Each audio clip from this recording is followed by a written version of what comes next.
Hello കൂട്ടുകാരെ, ഇന്ന് ഞാനൊരു വടുകപ്പുളി നാരങ്ങ അച്ചാറാണ് ഉണ്ടാക്കുന്നത്. ഇതിനായിട്ട് 2 പച്ച വടുകപ്പുളി നാരങ്ങയും ഒരു പഴുത്തതും എടുത്തിട്ടുണ്ട്. ഈ പച്ച നാരങ്ങ ഒന്ന് തൊലി കളഞ്ഞ് ചെറുതാക്കി അരിഞ്ഞെടുക്കാം. പഴുത്തത് തൊലി കളയണ്ട. അപ്പോൾ ഇതുപോലെ ചെറുതാക്കി അരിഞ്ഞെടുക്കണം. ഇനി ഇതിലേക്ക് ഒരു മസാല പുരട്ടി വയ്ക്കണം. മഞ്ഞൾപ്പൊടി, മുളകും പൊടി, ഉപ്പ് എന്നിവയാണ് പുരട്ടി വയ്ക്കുന്നത്. ഇതിലേക്ക് ആവശ്യമായ മഞ്ഞൾപ്പൊടി, ഉപ്പും മുളകും പൊടിയാണ് പുരട്ടി വയ്ക്കുന്നത്. കുറച്ച് പച്ച വെളിച്ചെണ്ണയും കൂടി ഒഴിച്ച് കൊടുക്കുന്നുണ്ട്. ഇതെല്ലാം ചേർത്ത് നല്ലോണം കുഴച്ച് അല്പസമയം ഇതൊന്ന് റെസ്റ്റ് ചെയ്യാൻ വെക്കണം. അപ്പോൾ അതൊന്ന് മൂടി വെച്ച് കൊടുക്കാം. ഇനിയിപ്പോൾ ഇതാ റെസ്റ്റ് ചെയ്യാൻ വെച്ചിട്ടൊരു 10 മിനിറ്റോളമായി. ഇനി ഇത് തുറന്ന് നമുക്ക് അച്ചാർ തയ്യാറാക്കാം.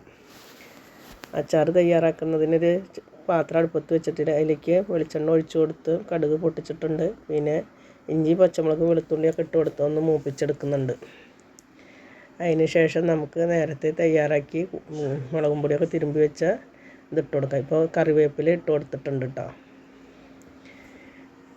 ഇനി കറിവേപ്പിലയും കൂടി ഒന്ന് മൂത്ത് വന്നതിന് ശേഷമാണ് നമ്മൾ ഇതിലേക്ക് ഒരു അച്ചാർ പൊടി ഇട്ട് കൊടുക്കണം. വേറെ ഉലുവും കായൊന്നും പൊടിച്ച് കൊടുക്കുന്നില്ല.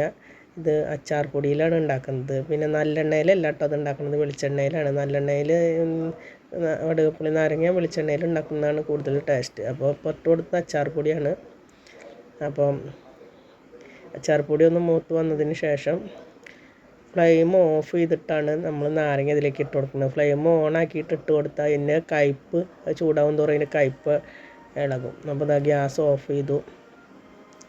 ഇനി നമുക്ക് ഇതിലേക്ക് നേരത്തെ എടുത്ത് വെച്ച ആ നാരങ്ങ ഇതിലേക്ക് ഇട്ട് കൊടുക്കാം. എന്നിട്ട് നല്ലോണം ഒന്ന് ഇളക്കി യോജിപ്പിച്ച് കൊടുക്കണം.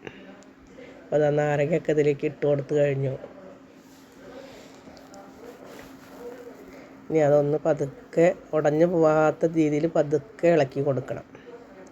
അടിയിലുള്ള ആ ഇഞ്ചിയും പച്ചമുളകിൻ്റെയും ഒക്കെ സ്മെല്ല് ഇതിലേക്ക് പിടിച്ച് കഴിഞ്ഞിട്ട് ഒരു 2 ദിവസമൊക്കെ ഇരിക്കുമ്പോഴേക്കും നല്ല സെറ്റാവും. അതുകൊണ്ട് ഇത് വേവിക്കൊന്നും ചെയ്യരുത്. നമ്മുടെ ചെറുനാരങ്ങ എന്ന അച്ചാറിടും പോലെ ഇത് വേവിക്കരുത്. വെന്ത് പോയത് ഇന്ന് കയ്പ്പിളകും. അപ്പോൾ അതൊക്കെ നല്ല ഇളക്കി യോജിപ്പിച്ചിട്ടുണ്ട്. ഇനി ഒരു ലേശം പഞ്ചസാരയാണ് ഇട്ട് കൊടുത്തത്. ഉപ്പ് നേരത്തെ ഇത് കൂട്ടി വയ്ക്കുമ്പോൾ ഇട്ട് കൊടുത്തിട്ടുണ്ടായിരുന്നു. ഒരു ലേശം സുർക്കയും കൂടി ഇട്ട് കൊടുക്കുന്നുണ്ട്. ആ കയ്പ്പും എരിവും പുളിയൊക്കെ ഒന്ന് ബാലൻസ് ചെയ്യാനാണ് നമ്മൾ പഞ്ചസാര ഇട്ട് കൊടുത്തത്. അപ്പോൾ നമ്മുടെ അച്ചാർ ഇത് അടിപൊളി അച്ചാർ, നല്ല സ്മെല്ലൊക്കെ ഉണ്ട് കേട്ടോ. അടിപൊളി അച്ചാറാണ്. വായിൽ വെള്ളമൊക്കെ വരുന്നുണ്ട്. അപ്പോൾ ഇത് സദ്യ സ്പെഷ്യൽ അച്ചാറാണ്. ഇത് പെട്ടെന്ന് തയ്യാറാക്കാൻ പറ്റും.